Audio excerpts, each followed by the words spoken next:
آج کا بہت بڑا مسئلہ کیا ہے جانتے ہیں؟ آج کا بہت بڑا مسئلہ یہ ہے کہ دنیا آج بہت سجی سجائی ہوئی ہے. دنیا بڑی بارونق ہے. دنیا ماضی میں کبھی شاید اتنی خوبصورت نہ تھی، اتنی سجی سجائی نہ تھی، دنیا میں اتنی کبھی شائننگ نہ تھی جتنی آج ہم دیکھ رہے ہیں. اس لیے موجودہ دور میں دین پہ قائم رہنا، دین پہ استقامت دکھانا، اخلاق پہ قائم رہنا، اپنی جوانی کو بے داغ رکھنا، یہ بہت بڑا چیلنج ہے. ہم اس زمانے میں جی رہے ہیں بھائیوں اور بہنوں جس زمانے کے سلسلے میں حدیثوں میں یہ فرمایا گیا کہ یصبح الرجل مؤمنا ویمسی کافرا ویمسی مؤمنا ویصبح کافرا. صبح جو شخص مومن تھا شام ہوتے ہوتے کافر ہو جائے گا، شام جو شخص مومن تھا صبح ہوتے ہوتے کافر ہو جائے گا. ایسے واقعات اگر آپ آنکھ بند کیے ہوئے ہیں تو آپ کو کچھ نظر نہیں آئے گا. کھلی آنکھ سے اگر آپ پورے سماج کا جائزہ لیں گے، حالات کا جائزہ لیں گے، ہماری نسلیں نو کی زندگیوں میں جھانک کر دیکھیں گے تو واللہ العظیم وہ زمانہ ہم اپنی آنکھوں سے دیکھ رہے ہیں جس زمانے میں اس تیزی سے ایمان لٹنے کی بات پیارے نبی نے فرمائی. صبح کا مومن شام کا کافر اور شام کا مومن صبح کا کافر. کبھی عشق و محبت کے نام پہ نوجوان نسلیں اپنا ایمان گوا رہی ہیں، لڑکیوں کے فتنے میں، لڑکوں کے فتنے میں، کبھی مال و دولت کے ناجائز طریقوں سے کمانے کے حوالے سے مختلف ہیلے بہانے ہیں. شبہات کا ایک انبار ہے. سوشل میڈیا پہ جو آج کل نئے کیا کہیں ہم، نسأل اللہ السلامۃ والعافیہ، اتنے فتنے ہیں. سوشل میڈیا تو یوں کہیے کہ فتنوں کا دریا ہے، فتنوں کا سمندر ہے. سوشل میڈیا پہ اگر بغیر علم کے جائیں گے نا آپ اپنا ایمان لٹا کر ہی لوٹیں گے. آپ علم کے بغیر سوشل میڈیا میں بیٹھیں گے، علم کے بغیر سوشل میڈیا کو یوز کریں گے، آپ علم کے بغیر ہر کس و ناقص کو سنیں گے. واللہ کہتا ہوں فتنے اتنے عظیم ہیں، آج عقیدہ گوا لو گے، اپنا ایمان گوا لو گے. ایک شخص ہے پڑوسی ملک کا ہے، کینیڈا میں رہتا ہے، محمد شیخ اس کا نام ہے. دین کا ایک نیا ہی تصور پیش کر رہا ہے، قرآن کی ایک نئی تفسیر کر رہا ہے. ایسی تفسیر اس کا اندازہ کیجیے کہ وہ کس رخ پہ جا رہا ہے. کہتا ہے وہ جو مسجد نبوی ہے نا، مسجد نبوی میں جو قبریں ہیں، 3 قبریں، بچہ جانتا ہے کس کی قبریں. وہ کہتا ہے مسجد نبوی میں جو 3 قبریں ہیں وہ پیارے نبی کی نہیں تھی، وہ ابو بکر عمر کی نہیں. کس کی ہے؟ وہ کہتے ہیں وہ اصحاب کہف کی ہے، وہ اصحاب کہف ہے. سمجھ رہے؟ یعنی ایسے نظریات رکھنے والے شخص کے فالوورز لاکھوں میں اس کے فالوورز ہیں. اور افسوس یہ ہوتا ہے ہمارے ملک میں، ہمارے شہر میں، بنگلور میں، ہر جگہ ہے. کیا یعنی میں کہنا چاہتا ہوں فتنوں کے ایسے دور میں ہم نے آنکھ کھولی ہے.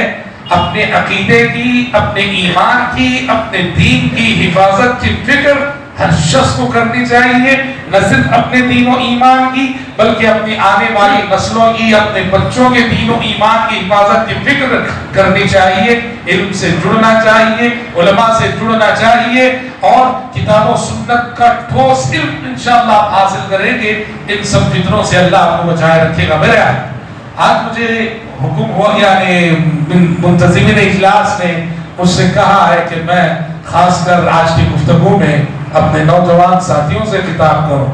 اور صحیح بھی ہے کہ وقت کا جو ضرورت کا ٹاپک ہے یہ نوجوان نسل کی جو بے راہروی ہے، نوجوان نسل کی جو بے مقصدیت ہے، جوانیاں جیسے کچھ ضائع ہو رہی ہیں تو سب سے زیادہ ضرورت محسوس کی جاتی ہے کہ ہم اپنے نوجوان بھائیوں سے بات کریں، اپنے نوجوان بھائیوں سے گفتگو کریں. حدیثوں میں دیکھو، اسی لیے حدیثوں میں آپ صلی اللہ علیہ وسلم نے کہا حشر کی عدالت میں جو چند سوالات ہوں گے اس میں پہلا سوال تو کہا ان عمرہ فیما افنا، سوال ہوگا ہر انسان سے ہوگا اس کی حیات، اس کی زندگی، اس کی عمر کے بارے میں. میں نے تجھے 70 سالہ زندگی دی تھی، 80 سالہ زندگی دی تھی، حساب دے ان 70 سالوں میں تو نے کیا کیا. پہلا سوال ہوگا ہر انسان سے. دوسرا سوال ہوگا وَأَنْ شَبَابِهِ فِيمَا أَبْلَى، اور خاص کر بتا جوانی کو تو نے کن کاموں میں صرف کیا؟ بھائیو یہ سوال ہر ایک سے ہونے والا، ہر ایک سے۔ سائل کون ہے؟ رب العالمین ہے، احکم الحاکمین ہے۔ جواب مجھے اور آپ کو دینا ہے۔ آخرت ایک ایسا امتحان ہے جس کا پرچہ پہلے سے آؤٹ کر دیا گیا ہے، سوالات سب معلوم کر دیے گئے، جواب تیار کرنا ہے۔ مجھے بھی اس سوال کا جواب دینا ہے، آپ کو بھی جواب دینا۔ غور کرو، پہلا سوال تو زندگی کے بارے میں کب لیا گیا؟ پوری حیات کے بارے میں، پوری عمر کے بارے میں، پوری زندگی کے بارے میں۔ لیکن اس کے بعد دوسرا سوال خاص کر جوانی کو لے کر کیا جائے گا۔ نہ بڑھاپے کے بارے میں پوچھا جائے گا، نہ بچپن کے بارے میں، نہ لڑکپن کے بارے میں، نہ ڈھیر عمر کے بارے میں۔ عمر کے سلسلے میں ایک پہلا سوال عام ہوگا اور اس کے بعد خاص سوال ہوگا، اے نا بتا میرے بندے، وہ جو جوانی کا مرحلہ گزارا تو نے، جوانی کن کاموں میں گزاری؟ یہ سوال ہونے والا ہے، یاد رکھ۔ عن عمره فیما افنا وعن شبابه فیما ابلا۔ کیوں جانتے ہیں؟ خاص کر جوانی کے بارے میں۔ حقیقت میں بھائیوں، زندگی کے اسٹیج پر جو رول ادا کرنے والا طبقہ ہوتا ہے وہ نوجوانوں ہی تھا۔ بزرگ حضرات وہ قیادت کرتے ہیں، سیادت کرتے ہیں، رہنمائی کرتے ہیں، رہبری کرتے ہیں، بزرگوں کی سرپرستی ہوتی ہے۔ لیکن زندگی کے کسی بھی اسٹیج پہ دیکھ لو، کسی بھی اسٹیج پہ، وہ مارکیٹ میں دیکھ لو، وہ بزنس میں دیکھ لو، وہ تعلیم میں دیکھ لو، زندگی کا کوئی بھی اسٹیج ہو، حقیقت میں زندگی کے اسٹیج پر سرگرم رول جو ادا کرتا ہے وہ نوجوان ہوتا ہے۔ سمجھ رہے؟ اسی لیے اللہ، اور اس لیے بھی جوانی میں قوت، طاقت، عزم، حوصلہ، ہمت، صحت، تندرستی، سمجھ رہے ہیں؟ سب کچھ ہوتا ہے۔ اس کے بعد تو ایک ایک چیز دھیرے رخصت ہوتی جاتی ہے۔ جوانی عمر کا ایک ایسا مرحلہ ہے جہاں انسان کے اندر کئی قابلیتیں، کئی صلاحیتیں، کئی طاقتیں، کئی قدرتیں جمع ہو جاتی ہیں۔ اب چونکہ جسے ابلیس کہتے ہیں، جسے شیطان کہتے ہیں، وہ مجھے میرے سے زیادہ جانتا ہے، میرا شیطان مجھے میری کمزوریوں کو مجھ سے زیادہ جانتا ہے، آپ کا شیطان آپ کے ویکنس کو آپ سے زیادہ جانتا ہے۔ اسی لیے شیطانی طاقتیں سب سے زیادہ جو پڑتی ہیں نوجوان کے پیچھے۔ ابلیس اپنی ذریت کو، شیطان اپنی فوج کو جو انسانوں کے پیچھے لگاتا ہے نا، سارے ہی انسانوں کے پیچھے شیطان لگتے ہیں، لیکن جو سب سے زیادہ ابلیس کی طاقت ہوتی ہے، ابلیس کا زور ہوتا ہے، پورا نوجوان نسل پر ہوتا ہے۔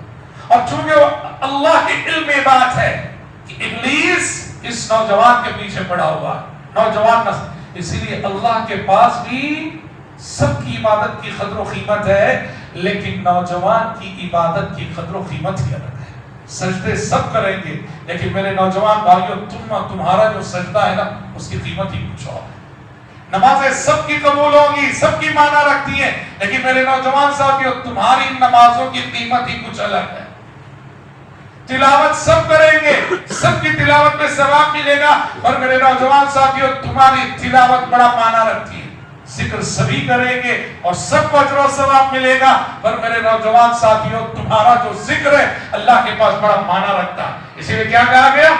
وَشَابٌ نَشَأَ فِي عِبَادَةِ اللَّهِ، کہ حشر کی عدالت میں جہاں نفسی کا عالم ہوگا، سورج سروں پر ہوگا، اس وقت عرش الہی کا سایہ جن خوش نصیبوں کو ملے گا، اس میں آپ نے کہا وَشَابٌ نَشَأَ فِي عِبَادَةِ اللَّهِ، وہ نوجوان کہ جس کی جوانی اللہ کی عبادت میں گزری ہو۔ معاف کیجئے، بڑھاپے میں دین یاد آ ہی جاتا ہے، بڑھاپے میں مسجد کا ایڈریس معلوم ہو ہی جاتا ہے، بڑھاپے میں چہرے پہ داڑھی آ ہی جاتی ہے، بڑھاپے میں اس کے سوا اور کرنا بھی کیا ہوتا ہے، خصوصاً موجودہ دور میں۔ پرانے زمانے میں بڑھاپا کچھ معنی رکھتا تھا، اس دور میں جب ہم جی رہے ہیں، بڑھاپے کی کیا حیثیتیں جانتے ہیں؟ اللہ اللہ، بڑھاپے کی قدر دوسری دنیا کہاں سے کرے گی جب بوڑھے باپ کی اولاد کو بڑھاپے کی قدر نہیں کر رہی ہے۔ موجودہ دنیا میں بوڑھوں کو کہاں رکھا ہے؟ موجودہ دنیا میں، موجودہ کلچر میں، ارے میرے بوڑھے ماں باپ کو میرے گھر میں جگہ نہیں، میرے بوڑھے ماں باپ میرے گھر میں رہیں گے تو میری زندگی کا مزہ نہیں، اس لیے میرے بوڑھے ماں باپ کو جا کے اولڈ ایج ہوم میں چھوڑاتا ہوں میں، تاکہ میں اپنے بیوی بچوں کے ساتھ خوب موج مستی کروں۔ ایسے زمانے میں ہم جی رہے ہیں۔ کتا خوش نصیب ہے، کتا خوش نصیب ہے۔ ویسٹرن کلچر میں گھر بنتے ہیں، کتے کے لیے ایک اسپیشل روم بنتا ہے، ماں باپ کے لیے اس گھر میں جگہ نہیں ہے، سمجھ رہے آپ؟ ماں باپ کے لیے گھر میں جگہ نہیں ہے۔ ماں باپ اولڈ ایج ہوم میں مہینے میں ایک بار آؤں گا، فروٹ لا کے دے دوں گا، دیکھ لوں گا، دعا سلام کر لوں گا، چلے جاؤں گا، باقی ذمہ داری اولڈ ایج ہوم والوں کی۔ اور جو کتا ہے نا، کتے کے لیے گھر میں اسپیشل روم بناؤں گا اور نہ صرف گھر میں رکھوں گا، جب بھی میں کار میں باہر نکلوں گا نا، پیچھے اپنی کار کی پیچھے سیٹ پر کتے کو بٹھائے نکلوں گا، سمجھ رہے؟ ایسے زمانے میں ہم نے آنکھ کھولی ہے، سمجھ رہے محترم بھائیوں؟ تو ایسے میں یاد رکھنا، بزرگوں کی سرپرستی ہوتی ہے، بزرگوں کی رہبری ہوتی ہے، بزرگوں کی رہنمائی ہوتی ہے۔ زندگی کے سٹیج پر نوجوان ہی اصل کردار ہے۔ اسی لیے یاد رکھو، نوجوان کسی بھی قوم کا سرمایہ، کسی بھی قوم کی ریڑھ کی ہڈی ہے نوجوان۔ بیک بون جسے کہتے ہیں نا، کسی بھی سماج کی، کسی بھی جماعت کی، کسی بھی مسجد کی، کسی بھی آبادی کی، کسی بھی ملک کی، کسی بھی قوم کی، کسی بھی جماعت کی، کسی بھی جمعیت کی، کسی بھی تنظیم کی بیک بون جسے کہتے ہیں، وہ نوجوان ہوتے ہیں۔ تو نوجوان ایک سرمایہ، نوجوان ایک دولت، مگر آج یہ افسوس کے ساتھ کہنا پڑتا ہے، یہ نوجوان جسے سرمایہ ہونا چاہیے، جسے قوم کی طاقت ہونا چاہیے، آج کچھ اسباب ایسے ہیں جن کی وجہ سے یہ نوجوان نسل امت کے لیے درد سر بنی ہوئی۔ میں سبھی کو نہیں کہہ رہا ہوں، واللہ آج بھی ماشاءاللہ ہم ہر جگہ جاتے ہیں، کچھ نوجوان ایسے ملتے ہیں کہ اللہ اکبر، ان کے چہروں سے ایمان کا نور نظر آتا ہے، اللہ کا تقویٰ ان کی چہروں سے ٹپکتا ہوا نظر آتا ہے۔ ہر جگہ ایسے نوجوان ہیں، لیکن ہم بات کر رہے میجورٹی کی۔ آج جو صورتحال ہے، ہر جگہ نوجوان جسے قوم کا سرمایہ ہونا چاہیے، یہ قوم کے لیے درد سر بنے ہوئے ہیں۔ کیا آفتیں ہیں، کیا خطرات ہیں جن میں آج کی جوانیاں گھری ہوئی ہیں، یا آج کی نوجوان نسلیں جن آفتوں میں مبتلا ہے۔ کچھ باتیں تو ہم بار بار کہتے ہیں، نوجوانوں کو ان پر بہت توجہ دینے کی ضرورت ہے، جبکہ ان باتوں کو ہم بہت لائٹ لے لیتے ہیں۔ اسے بنیادی بات یاد رکھو، تمہارے اپنے دوست و احباب، تمہارا اپنا فرینڈ سرکل، جس کو تم نے دوست بنایا ہے، جس کو تم دوست کہتے ہو، تمہارا اپنا جو فرینڈ سرکل ہے، موجودہ نوجوان نسل کا بہت بڑا مسئلہ غلط صحبتیں، غلط قسم کی دوستیاں۔ وہ دوست جس کے ساتھ مل کر آپ نے بیڑی سگریٹ پینا سیکھا ہو، وہ دوست جس نے آپ کو فلم دینے کی عادت ڈالی ہو، وہ دوست جس کے ساتھ ملنے کے بعد آپ کے قدم کلبوں کی طرف چلنے لگے ہو، وہ دوست جس کی دوستی کرنے کے بعد تمہاری نظروں میں ماں باپ کی قدر و قیمت کم ہو گئی ہو۔ بہت بڑا مسئلہ ہے۔ موجودہ نوجوان نسل دوستی میں اس طرح سے اندھی ہے، دوستی کو دل میں وہ جگہ دے رکھی ہے، ماں باپ کی عظمت جاتی رہی، ماں باپ کی قدر و قیمت جاتی رہی۔ لا حول ولا قوت الا باللہ۔ بوڑھے ماں باپ بیچارے بڑی جستجو سے، بڑی محنت سے، بڑی جفا کشی سے کسی طرح سے بچوں کو پڑھا دیتے ہیں، اور بچہ پڑھ لکھ کر جو ہے نا کیا ہو جاتا ہے، وی آئی پی قسم کا ہو جاتا ہے۔ اور باپ کیا ہے، باپ بیچارہ داڑھی والا، لنگی والا، جبے والا، ٹوپی والا، اور بیٹا کیا ہے، بیٹا بالکل شہر کی اعلیٰ کالج میں پڑھنے والا، وی آئی پی قسم کا۔ اس کو اپنے دوستوں کے سامنے باپ کا انٹروڈکشن باپ کی حیثیت سے کراتے میں بھی شرم آتی، بولتا ہے ہمارے رشتہ دار کیوں؟ میرے پورا جو فرینڈ سرکل ہے نا وی آئی پی قسم کا ہے، سب حسین و جمیل لوگ ہیں، اور اس وی آئی پی سرکل میں اس داڑھی والے باپ، اس لنگی والے باپ، اس جبے والے باپ، اس ٹوپی والے باپ کو باپ کی حیثیت سے انٹروڈکشن کراتے میں شرم آتی ہے۔ اکبر الہ آبادی جو اس دور کے شاعر گزرے ہیں، انگریزی تہذیب نے، انگریزی تعلیم نے ہماری نوجوانوں کی ذہنوں کو جس طرح سے بدلا تھا، ماں باپ کی قدر و قیمت جو بچوں کے دلوں سے جا رہی تھی، فرینڈ سرکل ماں باپ کی جگہ لے رہا تھا۔ اکبر الہ آبادی نے اس وقت کہا تھا ہم ایسی ساری کتابوں کو قابل ضبطی سمجھتے ہیں، ہم ایسی ساری کتابوں کو قابل ضبطی سمجھتے ہیں جنہیں پڑھ کر بیٹے باپ کو خبتی سمجھتے ہیں۔ خبتی بولے تو دیوانہ، کہتے ہیں ایسے سلیبس کا ریڈ ہونا چاہیے جس سلیبس کو پڑھنے کے بعد ایک نوجوان اپنے باپ کو دیوانہ اور پاگل سمجھتا ہو۔ ہم ایسی ساری کتابوں کو قابل ضبطی سمجھتے ہیں جنہیں پڑھ کر بیٹے باپ کو خبتی سمجھتے ہیں۔ میرے نوجوان ساتھیوں، اپنی دوستی کا جائزہ لو۔ بے شعوری کے عالم میں کسی کو دوست بنا لیا، جب دین کا جذبہ نہیں تھا تب غلط شخص کو دوست بنا لیا۔ ضروری نہیں کہ یہ دوستی موت تک کنٹینیو ہو، اپنی دوستی کو اسکین کرو، سمجھ رہے؟ جائزہ لو کہ جس کو آپ نے دوست کی حیثیت سے زندگی میں جگہ دی ہے اس کو کیوں دوست بنایا، کیا خوبی ہے اس کے اندر۔ ہاں اگر واقعیتاً کوئی پازیٹیو چیز نظر آتی ہے، نمازی ہے، دیندار ہے، اخلاق والا ہے، کیریکٹر والا ہے، تعلیم میں بڑا اچھا ہے، ضرور دل سے لگاؤ اس کو، وہ سچا دوست ہے آپ کا۔ لیکن اگر یہ سب خوبیاں نہیں ہے تو یاد رکھو جسے آپ اپنا دوست سمجھے بیٹھے ہو وہ دوست نہیں، اس دنیا میں آپ کا سب سے بڑا دشمن وہی ہے۔ اپنی دوستی کو اسکین کرو، جائزہ لو۔ ہم ہمیشہ کہتے ہیں ہم مارکیٹ جاتے ہیں میرے بھائی، کس لیے جاتے ہیں؟ ایک وقت سالن بنانے کے لیے ترکاری خریدنے جاتے ہیں، ایک وقت کا سالن بنانے کے لیے ترکاری خریدنے مارکیٹ جاتے ہیں، ایک وقت کے ٹماٹر اور پورا ایک ٹماٹر اٹھا کے دیکھتے ہیں، ایک بیگن گھما کے دیکھتے ہیں کہیں خراب تو نہیں ہے۔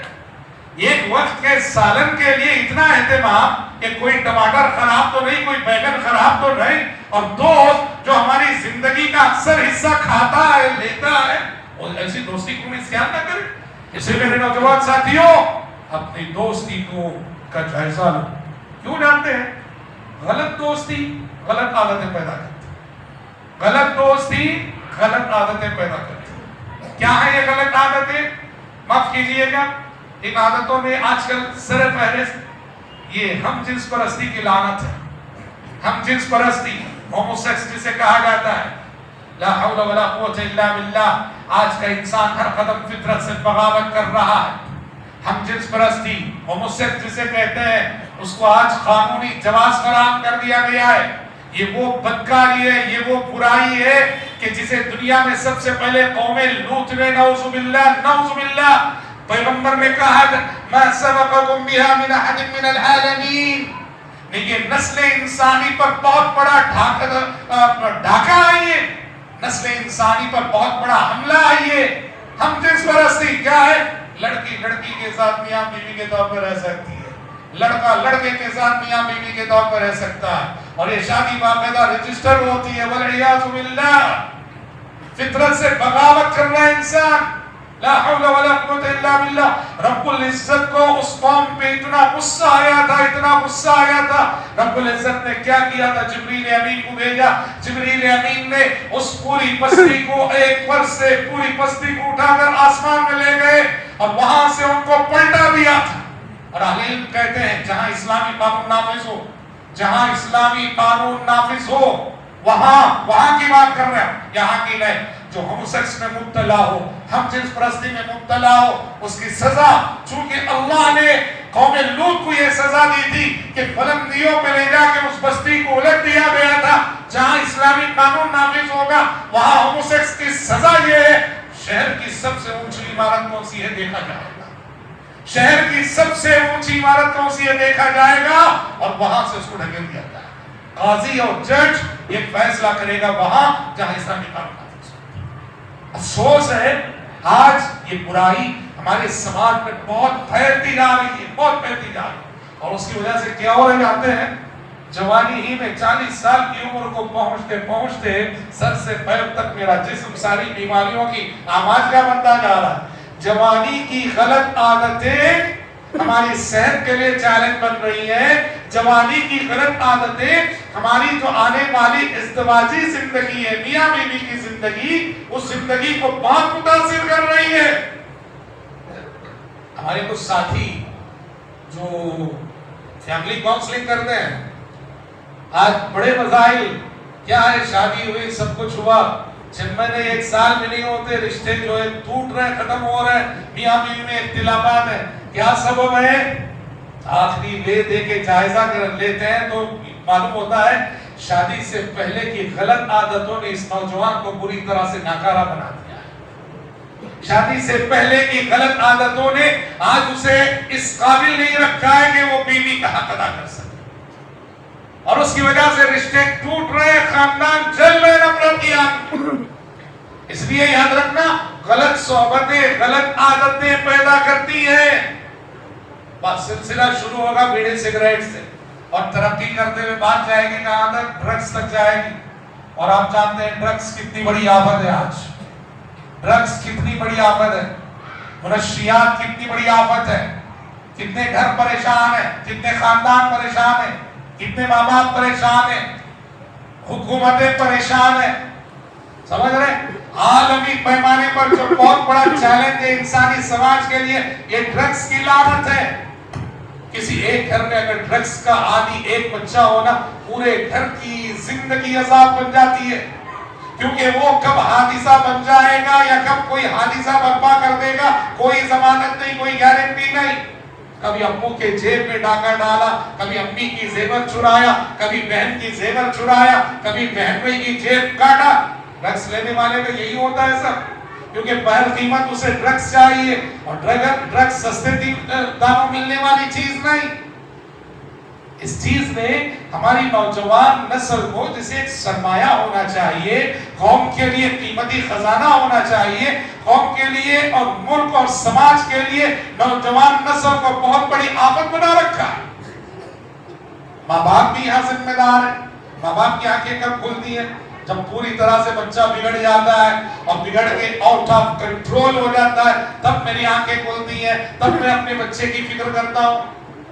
یاد رکھو, ماں باپ ہونے کی حیثیت سے آپ کی ذمہ داری بنتی ہے اپنے بچوں کی صحبتوں میں نظر رکھنا.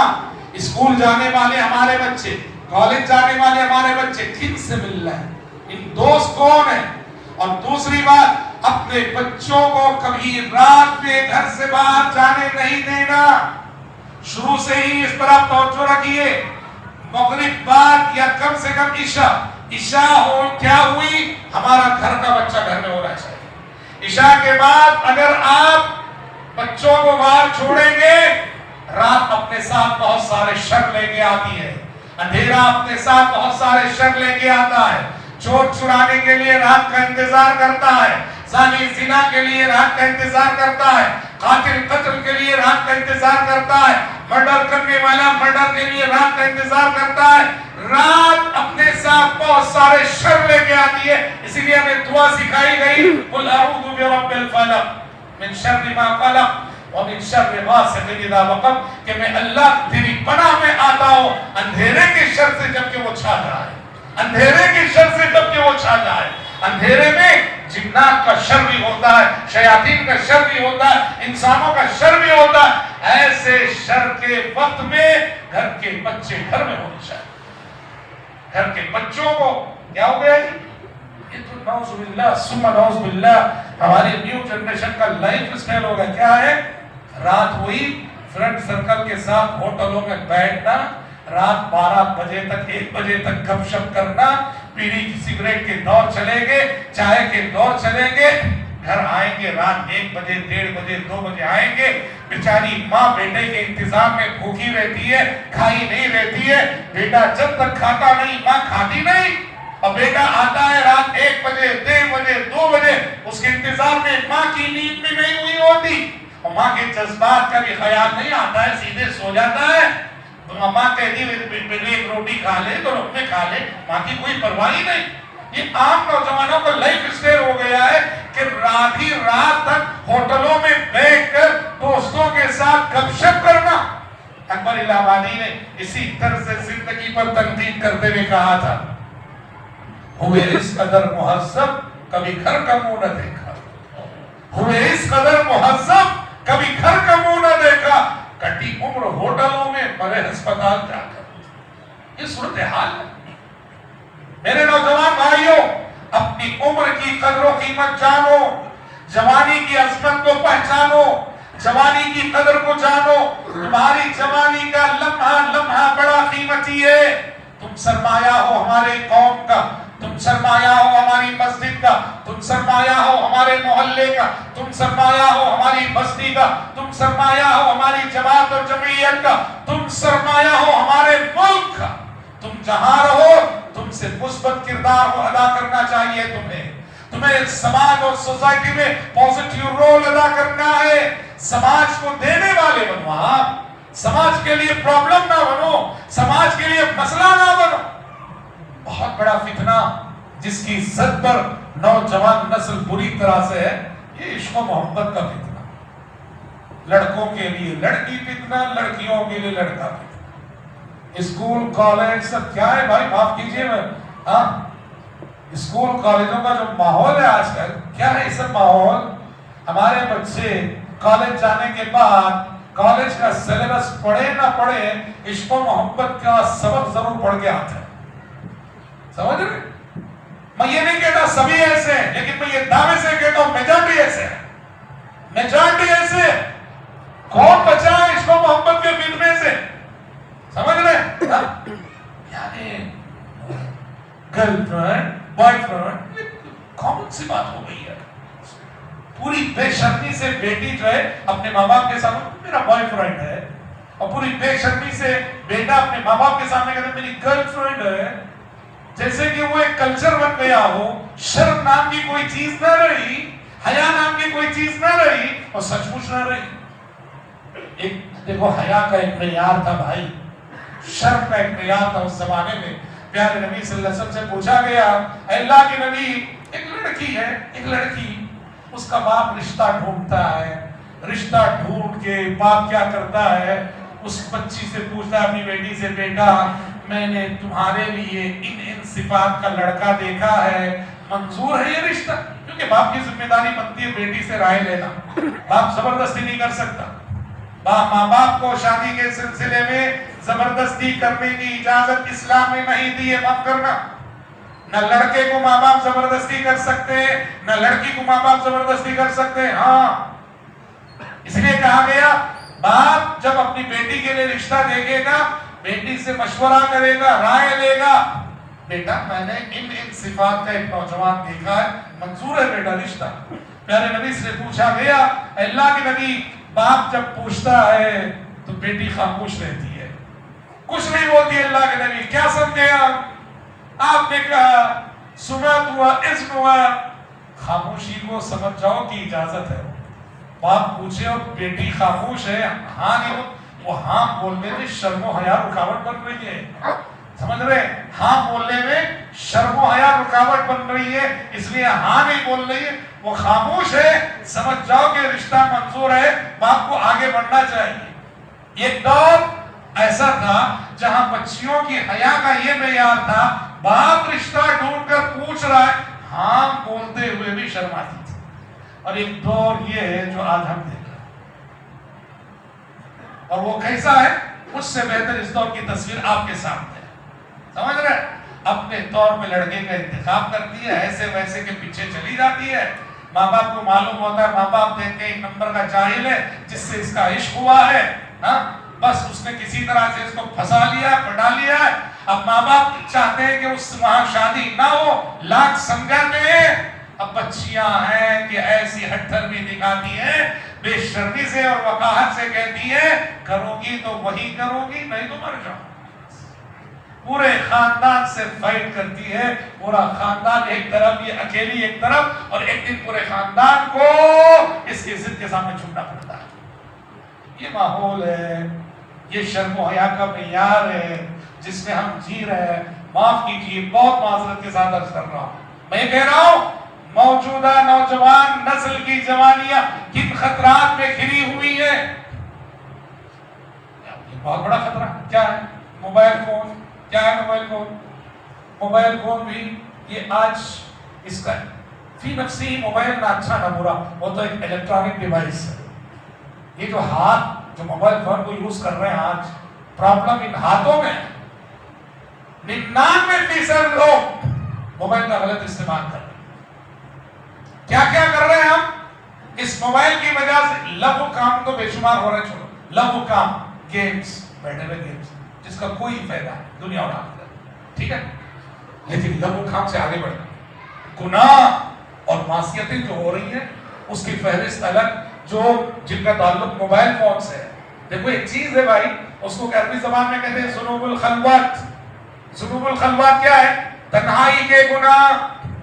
آج موبائل فون کی وجہ سے یہ تنہائی کے گناہ بہت بڑھ گئے. نہ میں اس سے بری ہوں نہ آپ اس سے بری ہے. ہم لوگوں کے سامنے رہتے ہیں، بڑے تقوی کا مظاہرہ کرتے ہیں، بڑی اپنی دینداری کا مظاہرہ کرتے ہیں، تنہائی میں جاتے ہیں، کمروں میں رہتے ہیں، ساری بلو فلمیں دیکھتے ہیں موبائل کے اندر، گانے سن. وہ تو خیر گانے تو معمول ہو گیا. بہت سارے نوجوان ایسے ہیں ان کا لائف اسٹائل ہی ہے سوئیں گے بستر تکیے پہ بستر یعنی تکیے پہ سر رکھیں گے تو دعا تو پڑھنے کی توفیق نہیں ہوتی، موسیقی چلتی رہے گی، موسیقی اور گانا سنتے سنتے سنتے انہیں نیند آئے گی. اب ایسا سوئیں گے تو خواب میں ابو جہل اور ابو لہب نہیں تو اور کون آئیں گے؟ ظاہر بات ہے. جن کی رات کا آغاز، نیند کا آغاز گانوں سے ہو، ایسے لوگوں کے خواب و خیال میں ابو جہل ہی آئے گا، ابو لہب ہی آئے گا، شیاطین ہی آئیں گے. ایسے لوگوں ذکر نہیں، دعا نہیں، وضو نہیں. تو کہنا تھا کہ موبائل فون کی وجہ سے بھائیوں تنہائیوں کے گناہ بہت بڑھ گئے. ہم کیا کیا گناہ کر رہے ہیں تنہائیوں میں. میں کیا کر رہا ہوں میں جانتا ہوں، آپ کیا کر رہے ہیں آپ جانتے ہیں. اور آپ جانتے ہیں یہ کتنی خطرناک چیز ہے کہ پبلک کے سامنے اپنے آپ کو دیندار دکھانا اور تنہائیوں میں پورے غلط کام کرنا. حضرت صوبان کی حدیث ملاحظہ فرمائیے، نبی کریم صلی اللہ علیہ وسلم فرماتے ہیں کل قیامت کے روز کچھ لوگ آئیں گے تہامہ کی پہاڑیوں کے برابر نیکیاں لے کر آئیں گے. تہامہ کی پہاڑی عرب کی بہت بڑی پہاڑی، تہامہ کی پہاڑیوں کے برابر نیکیاں لے کر آئیں گے. اللہ ان کی ساری نیکیوں کو پراگندہ ذرات کی مانی بے معنی، بے قیمت، بے وقت اور بے حیثیت کر چھوڑے گا. مطلب یہ ہے کہ تہامہ کی پہاڑیوں کے برابر کی یہ نیکیاں کے کچھ کام نہیں آئیں گے، سب برباد. صحابہ کو حیرت ہوئی. صحابہ نے کہا اللہ کے نبی کون لوگ ہیں اور کس لیے ایسا ہوگا کہ ان کی یہ تہامہ کی پہاڑیوں برابر والی نیکیاں برباد ہو جائیں گی. آپ صلی اللہ علیہ وسلم نے کہا یہ تمہارے ہی بھائی ہیں، وہ نماز بھی پڑھتے ہیں، تلاوت بھی کرتے ہیں.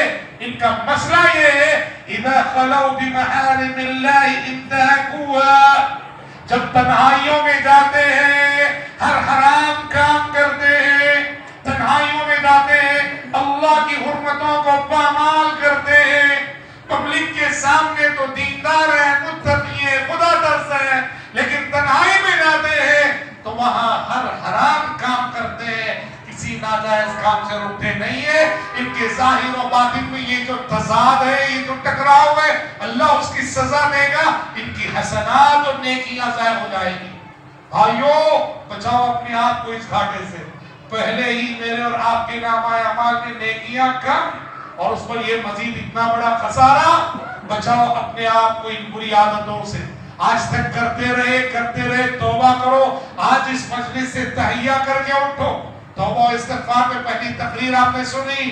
استغفار کرو، توبہ کرو. لسان نبوت نے فرمایا فواللہ انی لاستغفر اللہ واتوب الیہ فی اليوم اکثر من 70 مرہ. دن میں 70 سے زائد مرتبہ توبہ کرتا ہوں. ایک حدیث میں آپ نے فرمایا 100 مرہ، دن میں 100 مرتبہ استغفار کرتا ہوں. جو نبی گناہوں سے پاک تھے، جو نبی گناہوں سے معصوم تھے، وہ اگر دن میں 100 بار استغفار کر رہے ہیں، مجھ جیسا خطا کار، آپ جیسے خطا کار، ہم کو سوچو کتنے مرتبہ استغفار نہیں کرنا. استغفار کرو. گناہ ہم سے کتنے کیوں نہ ہوئے ہو، ہمارا رب بڑا کریم ہے، بڑا رحیم ہے، بڑے بڑے گنہگاروں کو بخشنے والا ہے. وہ اتنا بخشنے والا. آپ جانتے ہیں حشر کی عدالت میں اتنے بڑے بڑے گنہگار بخشے جائیں گے، اتنے بڑے بڑے گنہگار بخشے جائیں گے۔ مسلم شریف کی حدیث ہے جب بڑے بڑے گنہگار بخشے جا رہے ہوں گے، ابلیس کو بھی تھوڑی دیر کے لیے بھروسہ ہو چلے گا، لگتا ہے آج میری بھی معافی ہو جائے گی۔ سوچئے نا، ہمارا رب اتنا کریم ہے، اتنا رحیم ہے، گناہ کتنے کیوں نہ کیے ہو، توبہ کرو، استغفار کرو۔ یا عبادی الذین اسرفوا علی انفسہم لا تقنطوا من رحمت اللہ ان اللہ یغفر الذنوب جميعا انہ هو الغفور الرحیم۔ اے میرے وہ بندو جنہوں نے گناہ پر گناہ کر کے اپنے آپ پہ بہت ستم ڈھائے ہیں، آؤ چلے آؤ۔ قرآن کسے آواز دے رہا ہے؟ یہاں نمازیوں کو آواز نہیں دے رہا ہے، عبادت گزاروں کو آواز نہیں دے رہا ہے، حج کرنے والوں کو آواز نہیں دے رہا ہے، تلاوت کرنے والوں کو آواز نہیں دے رہا ہے، ذکر کرنے والوں کو آواز نہیں دے رہا ہے۔ قرآن اس آیت میں آواز دے رہا ہے کسے؟ آواز دے رہا ہے قاتلوں کو، آواز دے رہا ہے زانیوں کو، آواز دے رہا ہے ڈاکوؤں کو، آواز دے رہا ہے چوروں کو۔ قرآن کہتا ہے یا عبادی الذین اسرفوا علی انفسہم لا تقنطوا من رحمت اللہ۔ اے وہ میرے بندو جنہوں نے ظلم پر ظلم، گناہ پر گناہ کر کے اپنے اوپر ستم پر ستم ڈھائے، مایوس نہ ہونا، مایوس نہ ہونا، چلے آؤ میری طرف۔ ان اللہ یغفر الذنوب جميعا، اللہ وہ ہے جو تمہارے سارے گناہوں کو معاف کر دے گا۔ انہ هو الغفور الرحیم، وہ بڑا معاف کرنے والا مہربان۔ توبہ کرو بھائیو، اب تک جو ہو چکا توبہ کرو، آئندہ کے لیے استقامت دکھاؤ۔ ہمارے رب کے پاس قانون ایسا ہے کہ معصیت کی زندگی 70 سال کی کیوں نہ ہو اور فرما برداری کی زندگی ایک دن کی کیوں نہ ہو، یہ ایک دن کی زندگی 70 سالوں میں بھاری پڑتی ہے۔ حسن بصری رحمت اللہ علیہ کے بعد ایک شخص آیا، حسن بصری نے اس سے پوچھا کہ کیا عمر ہے جی تمہاری؟ اس نے کہا 60 سال۔ حسن بصری نے کہا جانتے ہو 60 سال کا مطلب کیا ہے؟ کہا کیا مطلب ہے؟ کہا 60 سال کا مطلب یہ ہے 60 سال سے تم قبر کی منزل کی طرف، موت کی منزل کی طرف بڑھ رہے۔ 60 سال کا مطلب یہ ہے موت کی طرف، قبر کی طرف، اللہ کی طرف، حشر کی عدالت کی طرف 60 سال سے تمہارا سفر جاری ہے۔ اب شاید قریب تم منزل پہ پہنچنے والے۔ اب یہ 60 سال کی یہ تفصیل سن کے ڈر گیا، اسے گناہ یاد آ گئے اپنے سارے۔ اس نے حسن بصری سے کہا اے امام حسن بصری، بہت بڑا گنہگار ہوں، 60 سالوں میں بڑے گناہ کیے میں نے، کوئی حل بتائیے نا۔ حسن بصری نے کہا بہت آسان ہے۔ کہا کیا ہے حل؟ 60 سال کے گناہوں سے توبہ کر لو، باقی زندگی جتنی بچی ہے اس میں اچھے دیندار بن جاؤ، بیڑا پار ہے تمہارا، بیڑا پار ہے۔ وہ چاہے 1 سال کی زندگی بچی ہو، 1 سال کی بچی ہو، 1 دن کی بھی کیوں نہ بچی ہو، 1 دن کی بھی کیوں نہ بچی ہو۔ ہمارا رب اتنا غریب۔ ایک شخص آئے، پیارے نبی جنگ میں مصروف تھے، بھائی جنگ میں مصروف تھے، اللہ اللہ اسلام، ہمارا رب کتنا قریب، جنگ میں مصروف تھے۔ ایک غیر مسلم آگے کہا میں آپ کی مدد کرنا چاہتا ہوں۔ کس سے کہہ رہا؟ پیارے نبی سے، صحابہ سے، میں آپ کی مدد کرنا چاہتا ہوں۔ پیارے نبی نے کہا انا لا استعین بمشرک، انا لا استعین بمشرک، نہیں میں غیر مسلم کی مدد لینا نہیں چاہتا۔ یہ سننا تھا، اس نے کہا تب تو میں کلمہ پڑھنے کے لیے تیار ہوں۔ کلمہ پڑھا، مسلمان ہوا، صفوں میں گھسا، مارا گیا۔ آپ صلی اللہ علیہ وسلم نے کہا دخل الجنہ وما صلی للہ صلاۃ قط۔ کتنا خوش نصیب بندہ ہے، ایک وقت کی نماز اس نے نہیں پڑھی اور سیدھے جنت میں چلا گیا۔ ایک وقت کی نماز اس نے نہیں پڑھی، سیدھے جنت میں چلا۔ کیوں؟ کلمہ پڑھنے کے بعد اس کی زندگی میں نماز کا وقت آیا ہی نہیں۔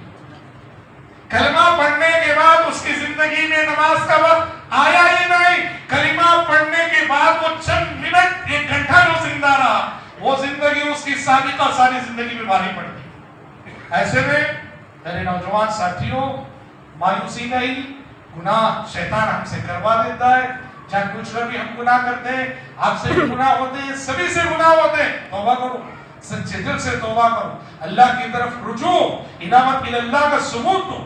چند ایک مشورے دے کر میں اپنی گفتگو ختم کرتا ہوں۔ پہلی بات، مشورہ، جوانی میں اپنے چہرے پہ داڑھی کی زینت کو رکھو۔ یہ داڑھی جو ہے نا بہت سارے گناہوں سے بچا دیتی ہے۔ داڑھی جو ہے بہت سارے، اور ہم نے بعض نوجوانوں سے شکایت سنی، وہ داڑھی رکھنا چاہتے ہیں، ماں باپ رکاوٹ بنتے ہیں۔ غلط ہے، ایسے ماں باپ غیر ذمہ دار ہیں جو بیٹے سے کہتے ہیں بوڑھا ہو گئے کہ بڑھاپے میں رکھنا بھی مت رکھ. داڑھی ایسی عظیم سنت ہے جو آپ کے اندر بہت ساری اچھی صفات پیدا کرتی. داڑھی رکھ کر آپ کسی لڑکی کو چھیڑتے ہوئے شرمائیں گے. داڑھی رکھ کر کھلے آپ کسی سنیما تھیٹر میں جاتے ہوئے شرمائیں گے. داڑھی آپ کو بہت سارے گناہوں سے روک دے گی. لہٰذا اپنے چہرے کو داڑھی کی زینت سے سجاؤ. پہلی بات. دوسری بات, دوسرا مشورہ میں آپ سے کہنا چاہوں گا, جمعرات اور پیر کے نفل روزوں کی عادت ڈالو. 5 وقتہ نماز تو پڑھنا ہی ہے, وہ تو بولنے کی بات نہیں, وہ تو پڑھنا ہی ہے. میں نوافل کی بات کر رہا ہوں. پیر اور جمعرات کا روزہ رکھو. کیوں جانتے ہیں؟ پیارے نبی صلی اللہ علیہ وسلم نے فرمایا کہ یہ جو جوانی میں جو شیطانی خیالات آتے نا, جنسی خیالات, شہوت کے خیالات, عورت کے خیالات, ان خیالات کو کنٹرول کرنے کا سب سے بہترین اور مؤثر ذریعہ یہی ہے نفل روزے. آپ صلی اللہ علیہ وسلم نے کہا یا معشر الشباب من استطاع منکم الباءة فلیتزوج فإنه أغض للبصر وأحسن للفرج ومن لم يستطع فعليه بالصوم فإنه له وجاء. اے نوجوانوں, تم میں سے جس کے اندر بھی شادی کرنے کی سکت ہے اسے شادی کر لینا چاہیے, اور اگر شادی کرنے کی سکت نہیں ہے ابھی تو خواہشات کو کنٹرول رکھنے کے لیے روزے رکھا کرو. کیونکہ یہ روزے کیا کریں گے؟ تمہاری خواہشات کو کچلیں گے, تمہاری خواہشات کو اپنے آپ کی اور اپنے نفس کی تربیت کرنے کا یہ مؤثر ذریعہ نفل روزے رکھنا. نفل روزوں کا اہتمام کرے وہ نوجوان خاص کر جن کے اندر جنسی جذبات کا ایک ہیجان ہوتا ہے اور محسوس کرتے ہیں کہ میں اپنے جذبات کو کنٹرول نہیں کر پا رہا. صحیح ہے, بعض نوجوانوں کے اندر وہ حرارت ہوتی ہے. واللہ العظیم روزے کی عبادت کو آزماؤ, روزے کی عبادت کو آزماؤ. روزہ غیر معمولی صبر آپ کے اندر پیدا کرے. تو روزے کی بات. تیسری چیز, موجودہ سماج اور موجودہ حالات میں شادی کرنے میں جلدی کرنا چاہیے. پہلے ماں باپ سے میں کہہ رہا ہوں, اپنے بچوں کی, نوجوان بچے ہو, نوجوان بچیاں, شادی کرنے میں تاخیر مت کرو. شیخ بن باز رحمۃ اللہ علیہ جاتے ہیں سعودی عرب کے مفتی گزرے ہیں, وہ سعودی عرب کے نہیں عالم اسلام کے مفتی تھے. بن باز رحمۃ اللہ علیہ کے بارے میں بہت سارے لوگوں نے لکھا ہے کہ وہ کوئی بھی آدمی ان سے ملنے جاتا تھا نا, وہ کچھ کامن سوالات کرتے تھے آدمی سے, ہر آدمی سے. اس میں ایک سوال وہ ضرور کرتے, کتنے بچے ہیں؟ وہ کہتا 4 5 6. کیا عمر ہے؟ وہ کہتا 15 سے زائد کی عمر اگر ذکر کرتا شادی کی فکر نہیں کی. شادی کرو, بچوں کی شادی کرو. بہت صحیح, ماحول بہت خراب. ارے بھائی, ہمارے بچے گھر میں لاکھ آپ تربیت کر لو. بچے جب گھر سے باہر نکلتے ہیں نا, دیواروں پہ براہنہ تصویریں دیکھتے ہیں, فلموں کے اشتہارات دیکھتے ہیں. انسان ہے, جذبات بھڑکتے ہیں, کیا کیا ہوتا ہے. اس لیے شادی ایک ایسی چیز ہے جو انسان کی آبرو کی حفاظت کرتی ہے, انسان کے کیریکٹر کی حفاظت کرتی ہے, اس کے پاس خواہشات کی تکمیل کا جائز ذریعہ ہوتا ہے. اسی لیے حدیثوں میں کہا گیا جس نے شادی کر لی اس نے آدھے دین کی حفاظت کر لی, اب اسے باقی آدھے دین کی حفاظت کی فکر کرنی چاہیے. شادی کرنے میں تاخیر نہ کرو. یہ ہمارا سماج ہے, اپنے طور پر ہم نے بہت سارے تصورات لاکھ دی ہیں. اس میں سے ایک غلط تصور یہ بھی, گھر میں جب تک بہن موجود ہے بھائی شادی نہیں کرو. یہ کیا ہے؟ اللہ جس ترتیب سے پیدا کیا نا اس ترتیب سے شادی کرتے جاؤ. جو شادی کی عمر کو پہنچے ان کی شادی کرتے جاؤ. گھر میں جب تک بہنیں موجود ہیں, اگر بھائی شادی کر لے معاشرہ سمجھتا ہے یہ باغی ہے بہنوں کا. غلط ہے تصور یہ. اور یہ تصور بھی کیوں آئے جاتے ہیں؟ غیر ذمہ دار بھائیوں کی وجہ سے آئے کہ بعض بھائی ایسے ہیں اپنی شادی ہونے کے بعد گھر میں بیٹھی بہنوں کی فکر نہیں کرتے. میری تو ہو گئی نا, اس وجہ سے یہ تصور آیا کہ جب تک بہنوں کی شادی نہ ہو بھائیوں کو شادی کرنے ہی نہ دو. یہ روایت بھی غلط ہے اور وہ روایت بھی غلط ہے. تو شادی جلدی سے کرنا چاہیے, اس میں تاخیر نہیں ہونی چاہیے. ایک اور بات میں آپ سب سے کہنا چاہوں گا میرے نوجوان ساتھیوں, نظروں کی حفاظت کی. نظر کی حفاظت کے بغیر آپ اپنی جوانی کی حفاظت نہیں کر سکتے. نظر کی حفاظت کے بغیر آپ اپنے کیریکٹر کی حفاظت نہیں کر سکتے. ہر چہرے کو دیکھیں گے, ہر چہرے کو دیکھنے کی اور ہر چہرے کو پڑھنے کی عادت ڈال لیں گے آپ, تو پھر آپ کا ایمان گیا, آپ کے اخلاق گئے اور آپ کے خیالات پاک نہیں رہ سکتے. خیالات پاک نہیں رہ سکتے. آپ کی فکر، آپ کی سوچ، آپ کا خیال تبھی پاک رہے گا جب آپ کی نظر پاکیزہ رہے گی۔ قرآن نے کہا قُلْ لِلْمُؤْمِنِينَ يَغُضُّوا مِنْ أَبْصَارِهِمْ وَيَحْفَظُوا فُرُوجَهُمْ ذَلِكَ أَزْكَىٰ لَهُمْ۔ اے پیغمبر مومن مردوں سے کہہ دے نگاہیں نیچی رکھے اور اپنی آنکھوں کی حفاظت کرے، ذَلِكَ أَزْكَىٰ لَهُمْ، یہ ان کے لیے زیادہ پاکیزگی کا باعث ہے۔ وَقُلْ لِلْمُؤْمِنَاتِ يَغْضُضْنَ مِنْ أَبْصَارِهِنَّ، اور اے پیغمبر مومن عورتوں سے بھی کہہ دے وہ بھی اپنی نگاہیں نیچی رکھے اور اپنی آنکھوں کی حفاظت کرے، وَيَحْفَظْنَ فُرُوجَهُمْ، تو لہٰذا اپنی نظروں کی حفاظت کیجیے۔ نظر کی حفاظت کے بغیر آپ اپنی جوانی کی حفاظت نہیں کر سکتے۔ آپ صلی اللہ علیہ وسلم نے حضرت علی سے فرمایا یا علی لا تتبع النظرة النظرة فإنما لك الأولى وليست لك الثانية، اے علی نظر کے پیچھے نظر مت لگاؤ، یعنی کسی عورت پہ نظر پڑ گئی اچانک غیر ارادی طور پہ تو فوراً پھیر لو، نظر کے پیچھے دوسری نظر مت لگاؤ۔ فإنما لك الأولى، پہلی نظر جائز تھی کہ وہ ارادے کے بغیر پڑ گئی تھی، وَلَيْسَتْ لَكَ الثَّانِيَةُ، دوسری نظر تمہارے لیے جائز نہیں ہے۔ جو شخص اپنی نظر کی حفاظت نہیں کرتا اس کے خیالات پاک نہیں رہ سکتے، یاد رکھیں۔ اور میں خاص کر ہماری ماؤں بہنوں سے کہنا چاہوں گا، لڑکیوں سے کہنا چاہوں گا، نوجوان لڑکیوں سے، ہم نوجوان لوگ کی جب بات کرتے ہیں تو صرف لڑکے مراد نہیں، لڑکیاں بھی مراد ہوتی ہیں، سمجھ رہے ہیں؟ اپنی ماؤں بہنوں سے، لڑکیوں سے کہنا چاہوں گا گھر سے باہر جب نکلنا ہو سادگی سے نکلا کرو، بد سور کے نکلنا، پرفیوم استعمال کر کے نکلنا، پھول لگا کے نکلنا، سمجھ رہے؟ اچھی علامت نہیں۔ ایک عورت جو گھر سے نکلے اور گھر سے نکلتے ہوئے پرفیوم لگائے، گھر سے نکلے بازار جا رہی ہے پھول لگا کے جائے، معاف کیجئے اس سے وہ فکر و خیال کا زنا کر رہی ہے۔ ارے گھر میں شوہر کے لیے پرفیوم لگانا نہیں آتا، گھر میں شوہر کے لیے سجنا نہیں آتا، مارکیٹ جانا ہے مارکیٹ پرفیوم لگا کے کیا مطلب ہے؟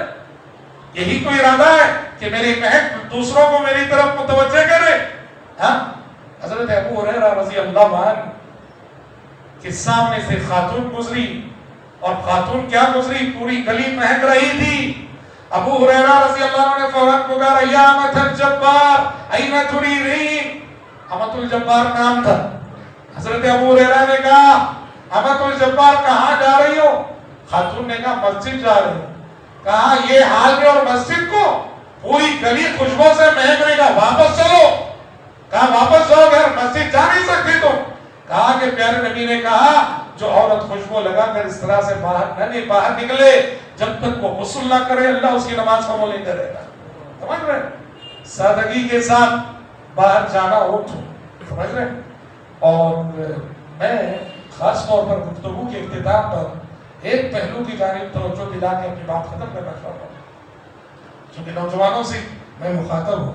ایک بہت بڑا مسئلہ سوشل میڈیا پہ جو خطرات ہے نا بھائی، اس میں سے ایک بہت بڑا خطرہ ہے کہ کچھ ایسے لوگ، کچھ ایسے مقررین یا کچھ ایسے مضمون نگار جو تکفیری ذہن کے ہوتے ہیں، شدت پسندانہ نظریات کے حامل ہوتے ہیں یا دہشت گردوں کے نمائندے ہوتے ہیں۔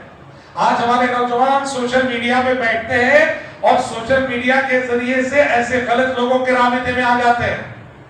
میں آپ سب سے کہنا چاہوں گا کہ یہ بڑے بڑے جو مسائل ہوتے ہیں، ایسے مسائل میں آپ کے پاس آپ کے ملک کے اندر جو علماء ہیں ان کے سامنے جا کر ڈسکس کیجئے، ان کے سامنے جا کر ان سے پوچھئے، ان سے مل کر بات کیجئے۔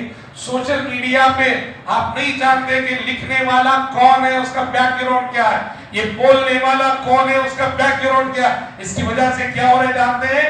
ہمارا نیو جنریشن شدت پسندانہ نظریات کا شکار ہو رہا ہے، اور شکار ہو کر نعوذ باللہ شدت پسندی کے راستے کی طرف چل رہا ہے۔ اپنے آپ کو ان خطرات سے بچائیے، ان خطرات سے بچائیے، علم سے جڑیے، علماء سے جڑیے، علم سے جڑیے، علم کی مجلسوں سے جڑیے۔ اور میں آپ سب سے کہنا چاہوں گا کہ پیارے نبی کی لائف ہسٹری ہر گھر میں اس کا سبق ہونا چاہیے، اور ہمارے نوجوانوں میں سے جو ایجوکیٹڈ ہیں ان سے کہنا چاہوں گا آپ کے ذاتی مطالعے میں پیارے نبی کی لائف ہسٹری ہونی چاہیے۔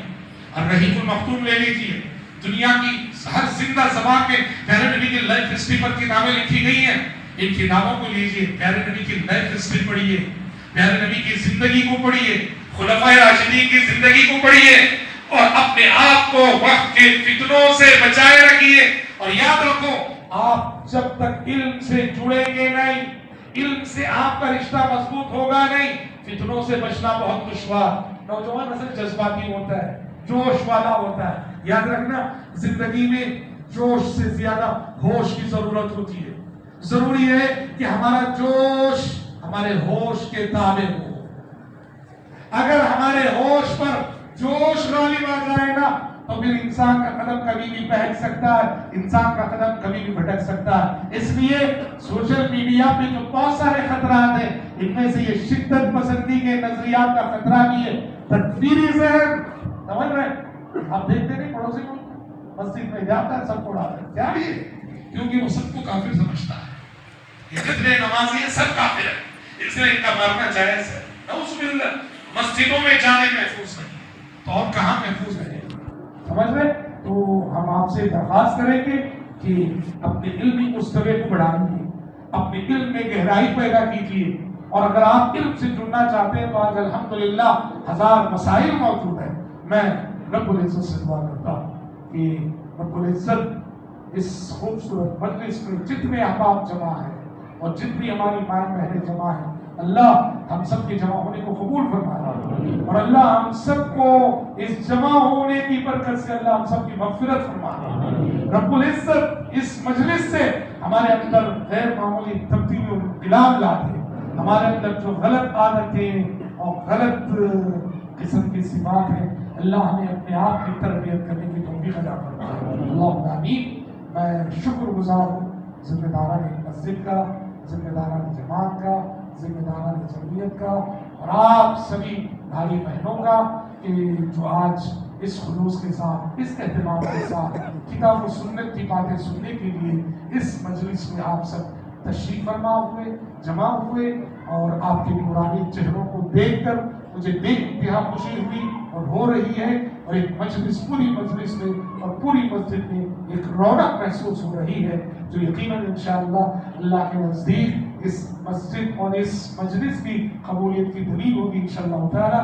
اللہ ہم سب سے راضی ہو جائے. اللہم آمین. وصلی اللہ وسلم علی خیر خلقہ محمد وآلہ وصحبہ اجمعین. والسلام علیکم ورحمۃ اللہ وبرکاتہ.